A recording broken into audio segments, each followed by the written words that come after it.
Bonjour, nous sommes vendredi. Cette semaine, le pasteur Stéphane, qui est notre invité, a reçu de la part du Seigneur une inspiration de l'Esprit à vous encourager, à t'encourager à prendre de l'huile parce qu'on va prier pour toi tout à l'heure. On va avoir un fort temps de prière pour la transmission des dons spirituels.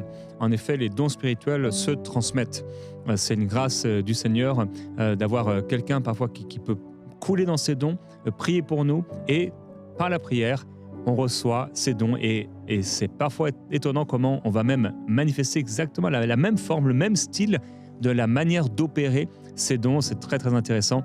On avait parlé ensemble lorsqu'on a fait la semaine de live de prière inspirée le matin de 1 heure donc, de jeûne et de prière. J'ai parlé de ce prophète qui avait été appelé par l'autre prophète, donc le jeune prophète, d'aller oindre cet homme qui est devenu fou pour le Seigneur. Celui qui conduisait Jéhu comme un fou.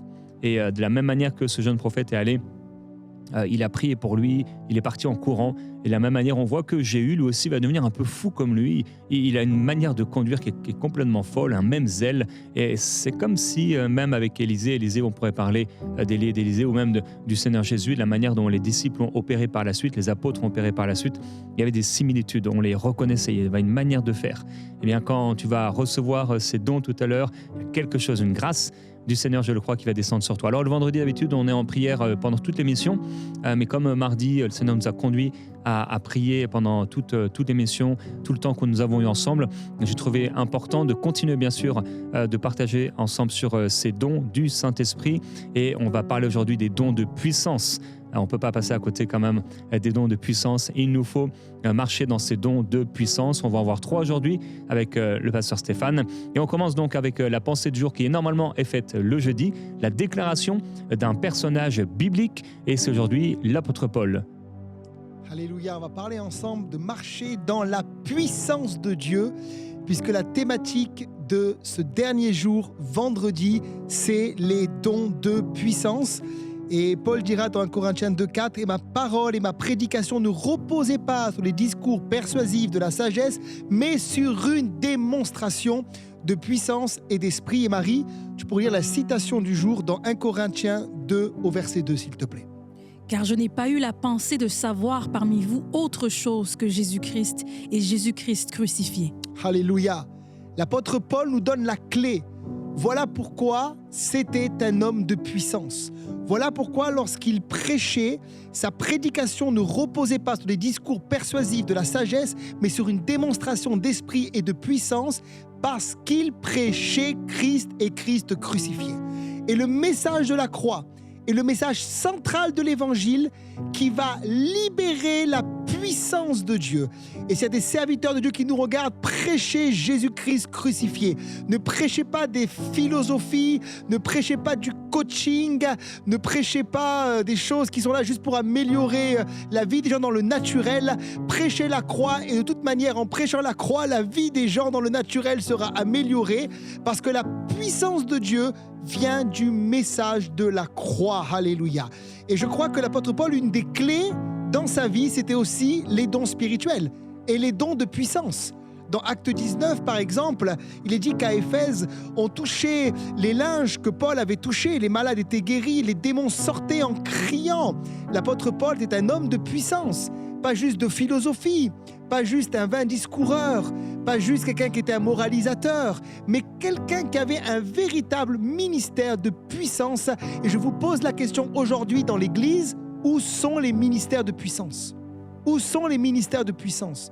Où sont les gens qui libèrent la puissance de Dieu et les miracles pour l'Évangile? C'est tellement triste de voir qu'il y a tellement d'églises, il n'y a plus de miracles, il n'y a plus de guérison. On fait juste des sermons, des études bibliques, on fait des disciples et c'est bien. On fait des bons groupes de maison, on enseigne les gens. Ils ont une théologie qui est juste, mais il n'y a plus de guérison lorsqu'on amène des possédés ou des gens malades dans ces réunions-là. Il n'y a absolument rien qui se passe parce que la puissance de Dieu n'est plus présente. Et quand Paul écrit, il écrit aux Corinthiens. Et les Corinthiens, c'était un lieu où la puissance de Dieu s'était manifestée. Laissez-moi mettre en avant 2 lieux où Paul a prêché. Le premier, c'est à Athènes. Il a prêché à Athènes, vous lirez dans Acte 19, et à Athènes, il n'y a pratiquement rien qui se passe. il y a une femme qui s'appelle Damaris qui va se convertir, suivre Paul. Il y a quelques noms qui sont donnés, mais il n'y a pas une église majeure qui est implantée. Parce que Paul a parlé, lorsqu'il a parlé de la résurrection, on a cru que c'était de la philosophie, les gens se sont moqués de lui, mais à Corinthe, c'est fini. Paul vient avec les dons, Paul vient avec l'onction. Il prêche la croix, la puissance est manifestée, et à Corinthe, il va implanter une très grosse église. Voici la différence entre quelqu'un qui prêche de la philosophie et quelqu'un qui prêche de la puissance. Tu veux une grande église? Prêche la puissance. Prêche Jésus crucifié. Prêche Jésus ressuscité d'entre les morts. Prêche les dons du Saint-Esprit. Prêche le sang de Jésus. Quand tu dis le sang de Jésus, waouh, il y a quelque chose qui se passe dans l'atmosphère. C'est électrique. Les gens sont libérés. Prêche la puissance de Dieu et tu verras du résultat.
Oh, préparez votre huile.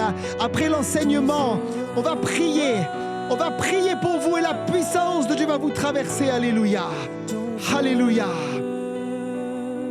On va rester dans l'onction. Je vais enseigner dans l'onction. Et vous gardez, vous prenez l'huile. Je laisse 1 minute, allez prendre rapidement de l'huile là. Et après mon enseignement, Marie va rechanter ce refrain. Et on va prier avec le prophète Jérémie pour vous. Et Dieu va vous oindre d'huile. Alléluia. On va parler maintenant du don des guérisons qui est un don de puissance. Tu pourrais lire Marie dans 1 Corinthiens 12 au verset 9 s'il te plaît. À un autre, la foi, par le même esprit. À un autre, le don des guérisons, par le même esprit. Alléluia. Le don des guérisons au pluriel et non pas au singulier. Le don des guérisons est parmi les plus populaires avec le don d'opérer des miracles, celui que les gens recherchent le plus. Mais la première chose que je voudrais dire, c'est que ce don doit être recherché avec une saine motivation. Celle d'avoir la compassion pour les perdus. Celle d'aimer les gens que le Seigneur met sur notre route. Toutes les personnes que je connais qui manifestent ce don sont des gens remplis de compassion. rempli d'amour pour les perdus. Mon père régulièrement le manifeste, il va dans les hôpitaux, va dans les prisons, il aime les gens. Et quand tu te tournes vers les perdus, tu aimes les gens, ben Dieu veut les guérir, donc il utilise ce don pour guérir les gens.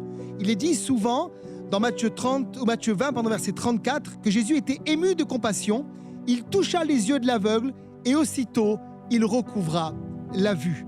Ce don également, lorsqu'il opère, est un des dons les plus puissants des 9 dons spirituels.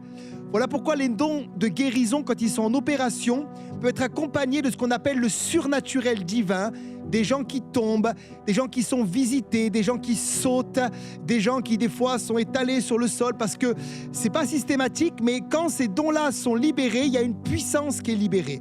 Par exemple, quand j'opère avec ce don-là, quand Dieu me donne la grâce d'opérer dans la guérison, il m'arrive d'avoir une chaleur dans la main et je sais que le feu dans mes mains, c'est le don des guérisons. Et quand je prie, les gens vivent des choses dans l'esprit. C'est un don qui est extrêmement fort. Voilà pourquoi Dieu ne le donne pas à tout le monde, mais seulement à des personnes qui sont matures. Parce que sinon, c'est de la dynamite dans les mains d'un enfant. Et j'ai posé la question un jour à Dieu, pourquoi si peu d'églises manifestent ce don? Et je crois que l'une des choses que l'Esprit m'a dit, c'est que beaucoup d'églises manquent parfois du caractère de Jésus, de la maturité. Si Dieu donnait demain le don des guérisons comme ça à tout le monde, les gens guériraient les malades pour se glorifier, pour mettre des images d'eux sur Facebook, Instagram. La gloire ne serait pas rendue à Dieu. Donc ce qui soutient les dons, et notamment les dons de puissance, on parle de puissance aujourd'hui, c'est le caractère de Jésus, c'est l'humilité, c'est la douceur, c'est l'amour pour les malades. Il n'y a rien de pire que quelqu'un qui guérit les malades rempli d'orgueil. On ne voit pas Jésus au travers de lui. On sait que Jésus l'a manifesté dans Matthieu 9, verset 35. Jésus parcourait toutes les villes, les villages, enseignant dans les synagogues, prêchant la bonne nouvelle du royaume et guérissant toute maladie et toute infirmité. Ça veut dire que ce don, il opère contre toutes sortes de maladies. Vous voyez, la repentance, c'est l'œuvre de la croix, c'est pour toutes sortes de péchés. Les adultères, les menteurs, les violeurs, vous voyez, les agresseurs, les gens qui sont ivrognes, la repentance, c'est pour eux. Le don des guérisons, il est au pluriel, ça concerne toutes sortes de maladies. C'est pas juste que t'as le cancer, donc c'est pas pour toi, seulement pour ceux qui ont des scléroses en plaques, non. La sclérose en plaques, Dieu la guérit. Le cancer, Dieu le guérit. Les sourds, Dieu les guérit. Les aveugles, Dieu les guérit. Je ne suis pas un spécialiste des colonnes vertébrales. Je ne suis pas un spécialiste des hanches. Quand j'opère avec ce don, je prie contre toute forme de maladie parce que Jésus a vaincu toute forme de maladie au calvaire et à la croix. Et c'est sa volonté de vous guérir si vous êtes malade aujourd'hui. On voit que Jésus le manifestait. On voit que Paul le manifestait sur l'île de Malte. Acte 28, verset 8, le père de Publius était alors au lit, malade de la dysenterie. Paul s'étant rendu vers lui, pria, lui imposa les mains et le guérit. Et ce que j'aime dans ce passage, c'est qu'après ça, tous les malades de l'île vont venir et Paul va tous les guérir. Écoutez bien ce que je vous dis là. Celui qui a le don des guérisons, il y a de multiples ou beaucoup de guérisons. On peut tous prier pour les malades par la foi. Et on est tous appelés à prier pour les malades par la foi, puisque Jésus dira « Voici les miracles accompagneront ceux qui auront cru. En mon nom, ils chasseront les démons, ils imposeront les mains aux malades, et les malades seront guéris. » Mais on n'a pas tous le don des guérisons. D'ailleurs, il est écrit dans 1 Corinthiens 12, au verset 30, on l'a beaucoup lu cette semaine, « Tous ont-ils le don des guérisons ?» Pour l'interrogation, et la réponse est non. Mais tous peuvent prier pour les malades et voir des guérisons par le moyen de la foi. La source n'est pas non plus occulte. On ne parle pas ici d'un don des guérisons ancestrales que tes ancêtres auraient. Un jour, un homme m'a dit, j'ai le pouvoir de guérir des brûlures. Il était chrétien. J'ai prié pour lui, un démon l'a quitté. Et puis j'ai prié pour que maintenant, Dieu lui donne les vrais dons du Saint-Esprit. Ce don, c'est son grand-père, son arrière-grand-père qui l'avait. Ce n'était pas un don des guérisons qui était divin. C'était juste satanique. Quand vous prenez un Doliprane, ce n'est pas non plus le don des guérisons qui vous guérit. C'est le Doliprane. Ce n'est pas un péché. Gloire à Dieu pour les médecins. Luc était médecin. Mais le don des guérisons, c'est quelque chose vraiment de surnaturel qui vient toucher ta vie. Pour qu'il se manifeste, acte 4, versets 29 à 30, il me faut l'attitude des premiers chrétiens de l'Église primitive qui diront maintenant, Seigneur, vois leurs menaces et donne à tes serviteurs d'annoncer ta parole avec une pleine assurance en étendant ta main pour qu'il se fasse des guérisons, des miracles, des prodiges par le nom de ton saint serviteur Jésus. Et dans tellement d'églises, on ne prie plus cette prière-là. Est-ce que vos réunions de prière d'église sont des réunions de prière tournées dans le but que Dieu donne les dons des guérisons? À chaque fois que dans mon église locale, j'organise des semaines de jeûne et prière, il y a toujours au moins un sujet avec l'église où nous prions pour que Dieu étende ses mains dans nos réunions et guérisse les malades. La guérison n'est pas le résultat de ma piété, mais de l'action du Saint-Esprit. Pierre dira, ce n'est pas par notre piété qu'on a fait marcher cet homme, mais par le nom de Jésus. Seigneur, étends tes mains. Nous prions maintenant pour tous ceux qui nous regardent, étends tes mains. Pour les églises, étends tes mains. Dans nos lieux de travail, étends tes mains pour que les malades soient guéris. Étends tes mains, donne-nous ce don. Communique une nouvelle onction, une onction fraîche, ni par force, ni par puissance, mais par ton esprit. Alléluia. Maintenant, le don de foi, Marie, 1 Corinthiens 12, verset 9, s'il te plaît. À un autre, la foi, par le même esprit. À un autre, le don des guérisons, par le même esprit. Alléluia. Là, le mot foi, littéralement, c'est pas la foi qu'on reçoit quand on est de nouveau, mais c'est le don de foi. Alors, il y a une différence entre la foi qui est indispensable à notre vie puisque nous sommes sauvés, justifiés, pardonnés, et nous recevons les promesses de Dieu et la guérison aussi par le moyen de la foi. La foi qu'on a, c'est quelque chose qui est un muscle, on doit l'entretenir. Dans Romains 10, verset 17, on sait que l'apôtre dira que la foi vient de ce qu'on entend et ce qu'on entend vient de la parole de Dieu. Ça veut dire qu'on doit nourrir ce muscle quotidiennement, de manière quotidienne, en lisant les Écritures, en entendant les Écritures, en allant à l'église locale, écouter son pasteur prêcher. La foi naît dans nos cœurs et la foi grandit. Et la foi, c'est la main qui saisit la grâce de Dieu. Vous voyez, c'est comme si Marie, là, maintenant ça c'est la grâce de Dieu, je lui donne ma Bible, Marie ne la prend pas. Vous voyez, Dieu donne des grâces, mais on ne le saisit pas. Maintenant, prends-la, ça c'est la foi. Elle saisit la grâce de Dieu. Mais le don de foi, c'est supérieur à ça. Le don de foi, c'est plus que la foi normale.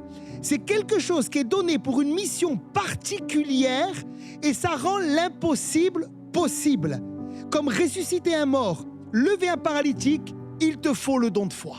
Il y a quelque chose, quand je prie, quand je fais des réunions de réveil, quand je sais que je dois prier pour des gens qui ont des maladies incurables ou qui sont dans des fauteuils roulants, etc., ce qui fait que j'ai la folie de le faire, c'est pas ma foi naturelle. Au début du ministère, je faisais comme ça. Je disais aux gens, levez-vous, puis ils ne se levaient pas.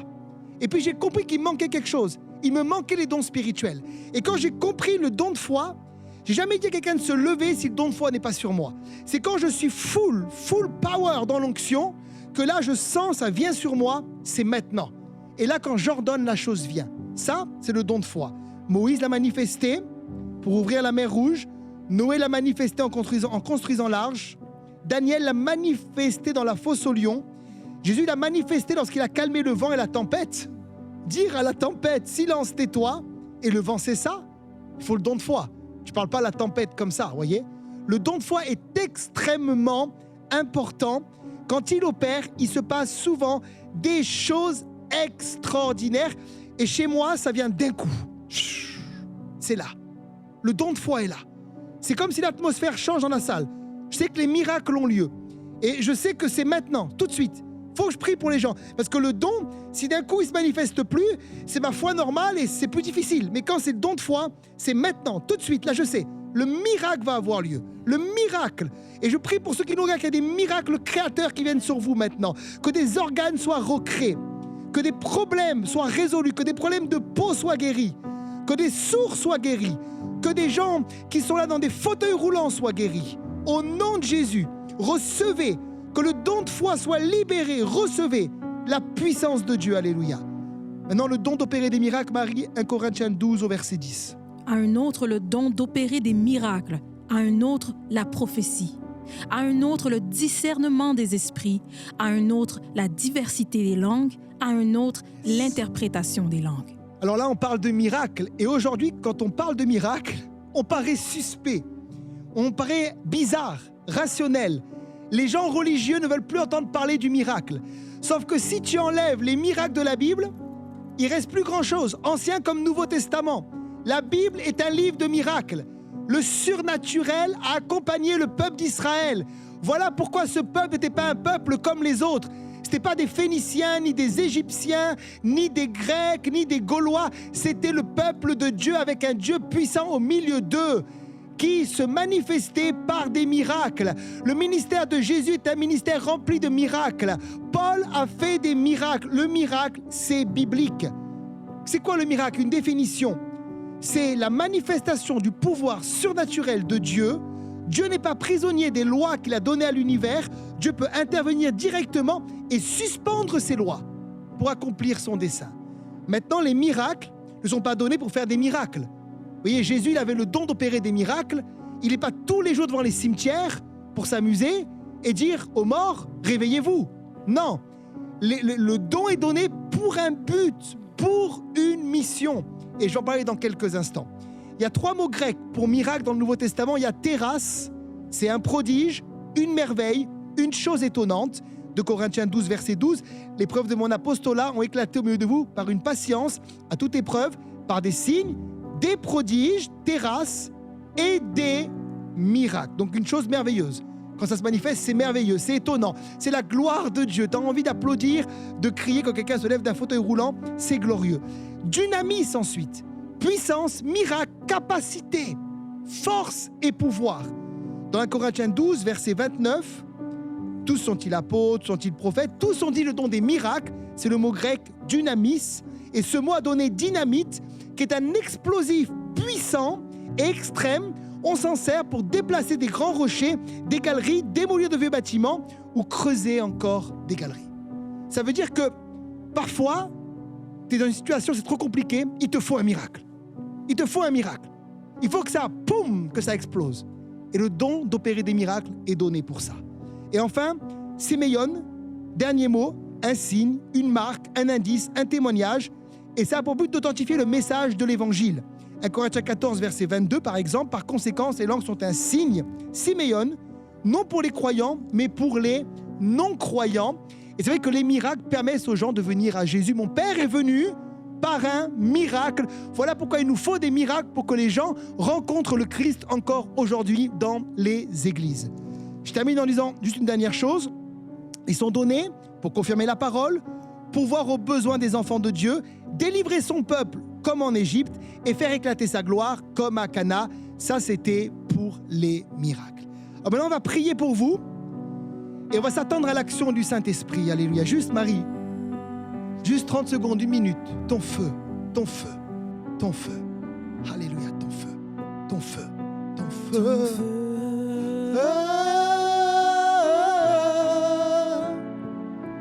Ton feu. Oh, alléluia.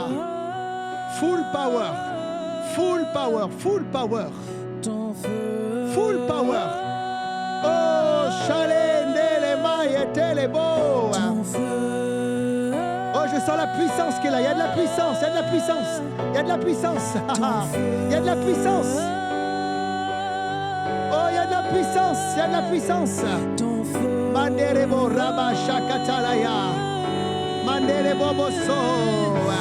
Oh, shakatalabaya, shakatalabaya. Foria rabazebelebele boroba barababaya. Alléluia, Marie, tout l'honneur, tout l'honneur, tout l'honneur. Oh, toute la gloire. Oh, toute la puissance. Alléluia. Oh, tout l'honneur, tout l'honneur. Manderebo shakatala barababa ya rababa. Oh rababa rababa. Ondo robo sakatala baba sheketele bebe riba barababa katala baba rababa. Oh rababa riba riba riba riba riba baba. Mandelebo soko raba shekatili baba. Baba baba baba satala babaria. Encore une fois, une dernière fois, Marie, tout l'honneur, tout l'honneur. Mandelebo soraba katala ba shatala bala bazaya.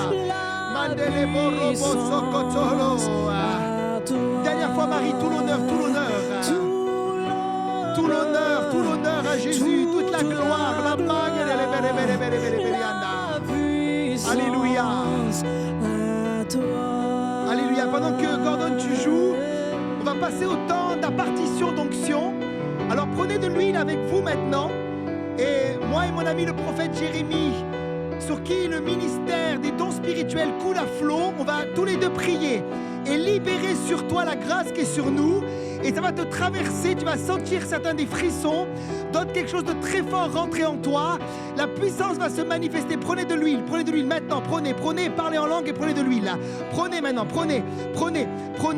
Et vous prenez comme ça maintenant de l'huile sur votre main. Vous faites couler de l'huile comme ça maintenant, allez-y, prenez l'huile. Et vous prenez maintenant et vous mettez de l'huile sur vous comme ça, mettez de l'huile. Impartissez-vous d'huile maintenant. Alléluia, faites couler comme ça, vous mettez sur vous de l'huile maintenant. Au nom de Jésus. Alors que ça coule maintenant. Alors que ça coule maintenant, j'appelle le feu, j'appelle la gloire, j'appelle la puissance. Recevez maintenant un transfert. Recevez un transfert de la puissance de Dieu. Recevez maintenant le feu. Recevez le manteau. Recevez les dons de puissance. Maintenant, recevez, ça coule sur vous. Recevez des paroles de connaissance, des paroles de sagesse, le discernement des esprits, le don des guérisons, le don de foi, d'opérer des miracles, la prophétie maintenant. Recevez le don des langues, l'interprétation des langues. Recevez. Je sens la puissance de Dieu. Il y a quelque chose qui tombe là maintenant.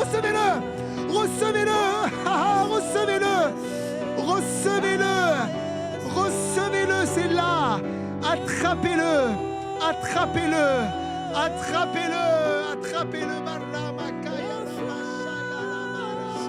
Soto corosoto broba baba baba bara sekere beria baba baba ya sekere keria baba baba baba ya sete de mama maya sete ya.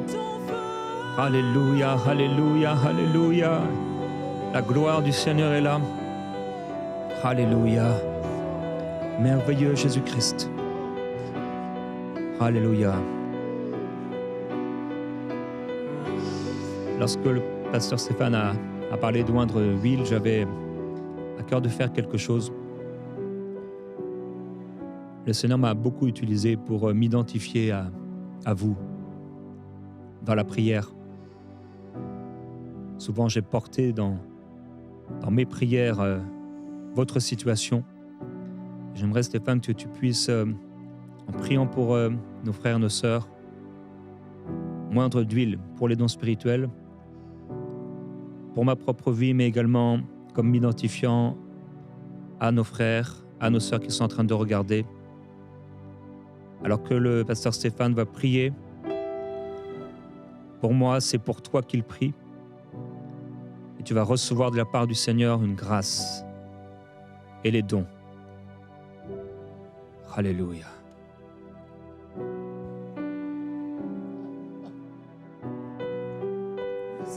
Mache odayaba ayazadalaba shayadaba yaba.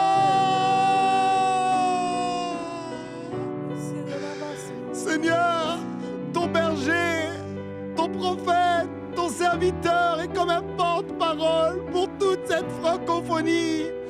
Il est l'instrument que tu utilises dans les nations chaque jour pour que des milliers soient guéris, soient sauvés, soient délivrés. Il est l'homme de Dieu que tu utilises. Et symboliquement, prophétisement, Seigneur, prophétiquement, je mets cette huile sur lui. Et en le mettant sur lui, Seigneur, au nom de Jésus, et sur toute la francophonie, que cette huile est appliquée parce qu'il porte ce manteau.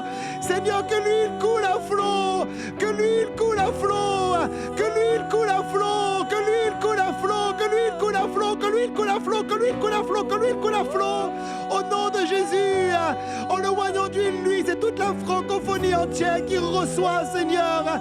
Il est ce porte-parole que tu utilises, cet homme de Dieu, cet instrument pour briser les rochers, pour ouvrir les portes des reins de fer. Seigneur, merci, cette huile, symbole du Saint-Esprit, est appliquée sur lui et elle coule dans les nations, elle coule sur les hommes et les femmes que vous êtes, elle coule sur les enfants, elle coule sur les jeunes hommes, les vieillards, elle coule sur les ministères, elle coule sur les assistants du ministère, elle coule sur les diacres et les anciens, elle coule à flot et le Seigneur donne cette parole et elle donne partie prophétique comme cette parole au prophète Jérémie. Jérémie, lui, ne manquera jamais sur ta tête. Elle ne manquera jamais sur ta tête. Elle ne manquera jamais sur ta tête. Elle ne manquera jamais sur ta tête. Il ne manquera pas d'huile, dit le Seigneur. Il ne manquera pas d'huile. Il ne manquera pas d'huile. Et que cette parole qui a été donnée pour lui s'accomplisse également sur vous. Que vous ne puissiez pas manquer d'huile. Que le jour où il revient vous chercher, vous soyez comme ces vierges sages qui étaient remplies d'huile. Ainsi est ma prière pour vous. Recevez-la dans les nations. Au nom de Jésus. Amen, Seigneur.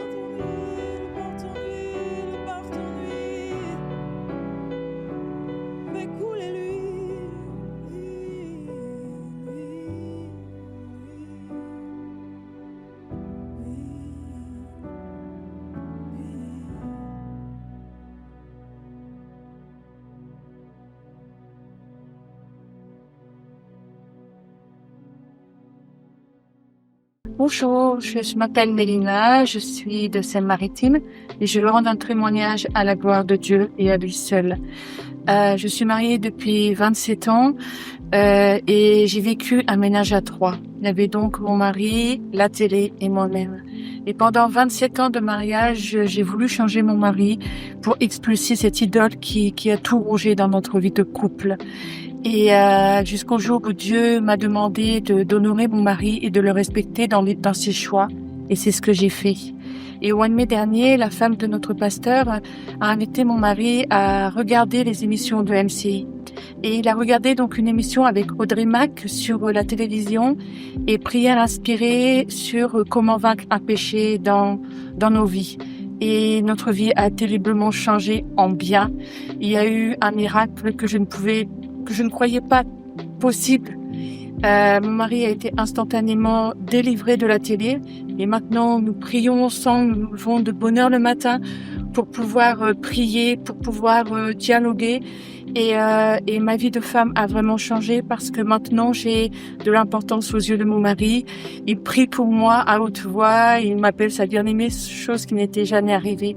Et je veux vous encourager dans vos émissions respectives, mais surtout je veux rendre gloire à Dieu parce que le miracle que je ne croyais pas possible est devenu la réalité. Et merci beaucoup d'avoir envoyé ton témoignage. Chaque témoignage est une bénédiction pour toute l'équipe, mais également pour toute personne qui écoute.